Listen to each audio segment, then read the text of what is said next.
I love the Switch because it's this really great balance of being something that has that nostalgic fun factor, but also doesn't feel quite out of date. So it gave you all those games that you love from back in the day and new ones that are awesome, but gave you more freedom to play them where and when and how you wanted.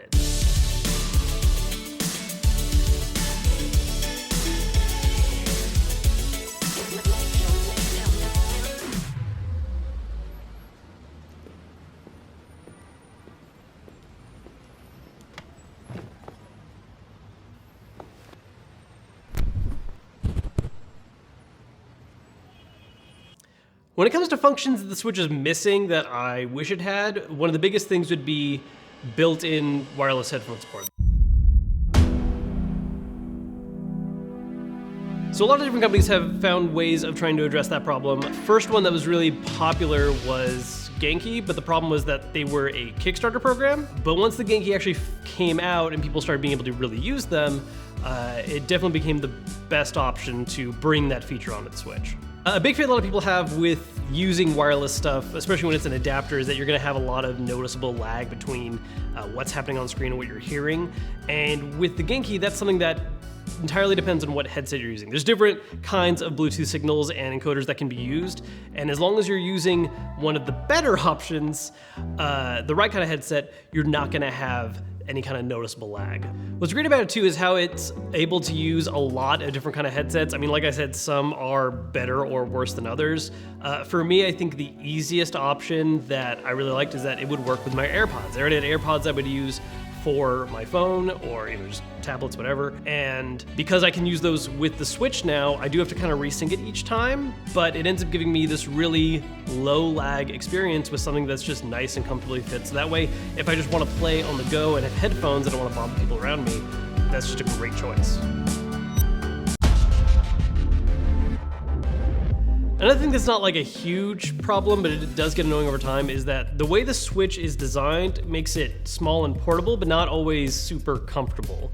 And this is something that's happened with a lot of Nintendo handhelds. And something that a lot of companies have released to address that is grips, like protective cases that go around the body and give you real handles.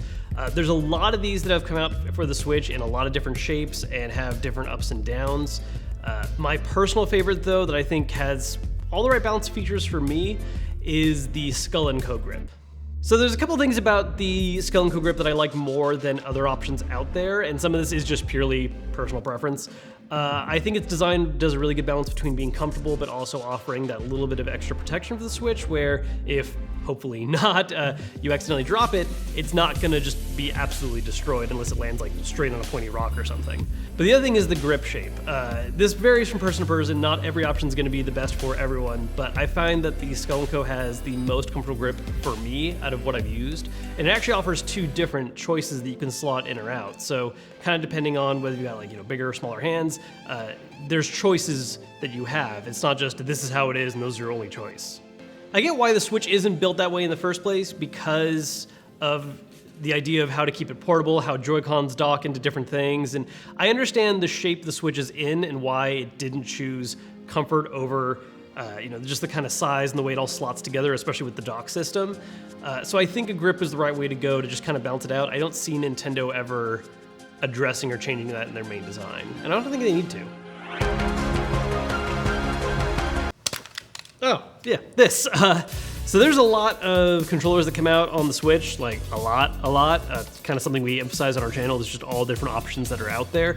And a lot of them have their merits, their strengths. Some of them definitely have their downsides too. But for me personally, the one that I've been going back to a lot that has become my favorite is the PowerA GameCube style controller. And there's a few different reasons why that is. First off, there's just that hard nostalgia for GameCube. I've always liked the design of the GameCube controller. It's something that's just a little different from what's kind of become the standard, especially when it comes to the ABXY layout. It's a controller that's used a lot for Smash. That's part of the reason why it's so popular.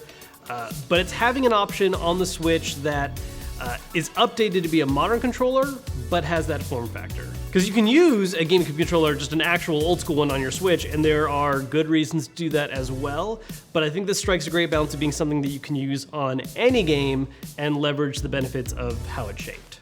And it's not really just a thing about nostalgia of like, oh yeah, I love GameCube and GameCube games and playing on this controller. No, I really do think there is something to be said for the layout and design of the GameCube controller. It's a style that, depending on the game you play, it's either a massive upgrade or a big downgrade. You have to make sure the games you're playing are designed with this kind of layout in mind, because it really heavily emphasizes the fact that you use the A button a lot and then you have easy access from there to the other 3 buttons.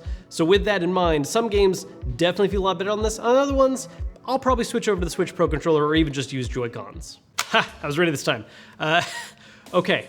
So, I have to clarify something about this. I don't really care about intercoolers on systems. I've always thought it's kind of an unnecessary thing. You don't really need one because the system is designed to vent its heat just fine. If you're having a problem, either get the system fixed or stop putting it inside of a drawer and give it space to breathe.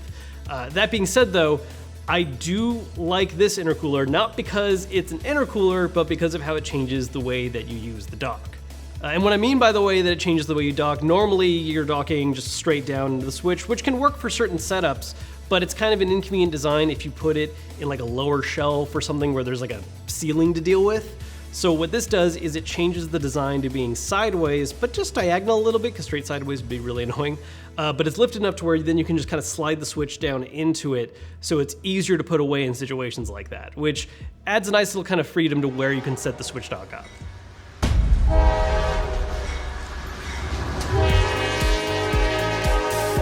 So one of the things that's become really popular with the Switch is carrying cases. The ability to bring your Switch around along with games, controllers, cables, whatever. A lot of them are just the small ones that are meant for carrying just the Switch by itself with a couple of games, maybe the charging cable. If you want to be able to bring a lot of stuff all at once though, definitely my favorite go-to that I have is the PDP Elite backpack for Switch. It's this backpack that's designed to be basically for the Switch specifically. The version before it, which is just the non-Elite one, that one was definitely just designed for Switch in mind alone. The Elite version offers a couple other additional pockets and like even a little place to put like a laptop or something if you want. So it runs the balance a little more of using it as a backpack and using it as a Switch carrying case. Personally, I've been using it more for the Switch specifically a lot now. When it first came out, I was using it as my main backpack, but I've kind of moved to the point now where I have my main backpack for all my other gear and stuff, and then if I want to bring a full Switch setup with like the dock and everything and a bunch of games and controllers, that's where that backpack comes in.